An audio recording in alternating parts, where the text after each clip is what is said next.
जिस मूवी के बारे में हम बात करने जा रहे हैं उस मूवी का नाम है Superman the man of steel.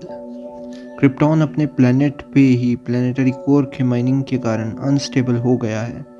Planet के टूटने के साथ के समय पहले क्रिप्टॉन के टॉप साइंटिस्ट जोर ईआई ने क्रिप्टॉन की सबसे important genetic information the genetic codex को अपनी नई पैदा हुआ बेटे के की बॉडी में डाल दिया था।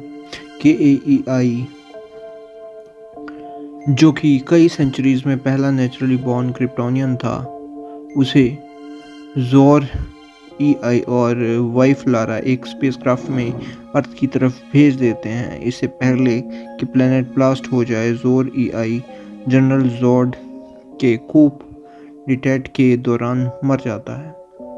कार्ल ईआई का स्पेसक्राफ्ट कांसास का एक वार्म एरिना में लैंड करता है, जहां जोनाथन और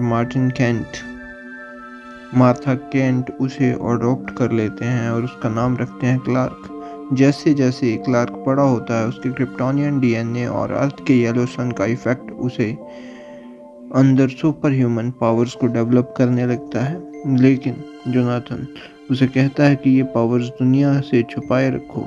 एक टोर्नेडो के दौरान जब क्लार्क अपने पिता की मदद कर सकता था, जोनाथन ने मना कर दिया और उस स्टॉर्म में जोनाथन की मौत हो जाती है। इस गिल्ट के साथ क्लार्क दुनिया भर में अलग अलग नामों से घूमता है और पर्पस ढूंढने की कोशिश करता है। तभी डेली प्लेनेट के रिपोर्टर लुई लेन को एक असाइनमेंट मिलता है आर्कटिक में मिले क्रिप्टोनियन स्काउट शिप की इन्वेस्टिगेशन करने का। क्लार्क वहां एक वर्कर के डिस्गाइज में जाता है और शिप के एआई सिस्टम से अपने फादर जोर ईआई के होलोग्राम के जरिए अपनी असली आइडेंटिटी के बारे में जानता है। शिप बताता है कि एआई को अर्थ पे लोगों का गाइड बनने के लिए भेजा गया था।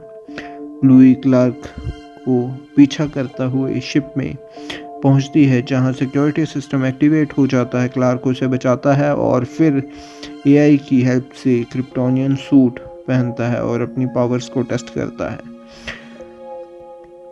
जोर्ड अपनी सबसे डेंजरस मशीन वर्ल्ड इंजन अर्थ पे एक्टिवेट करता है, जो मेटाफॉर्फिस सिटी को लगभग डिस्ट्रॉय कर देती है। क्लार्क उस मशीन को डिस्ट्रॉय करता है और मिलिट्री ब्लैक जोरो शिप को उड़ाकर जोर्ड के सोल्जर्स को वापस फैंटम जोन भेज देता है, जहां जब क्रिप्टॉन के रिवाइवल का लास्ट चांस चला जाता है, जोर्ड रिवेंज मोड में आके अर्थ को डिस्ट्रॉय करने की कोशिश करता है।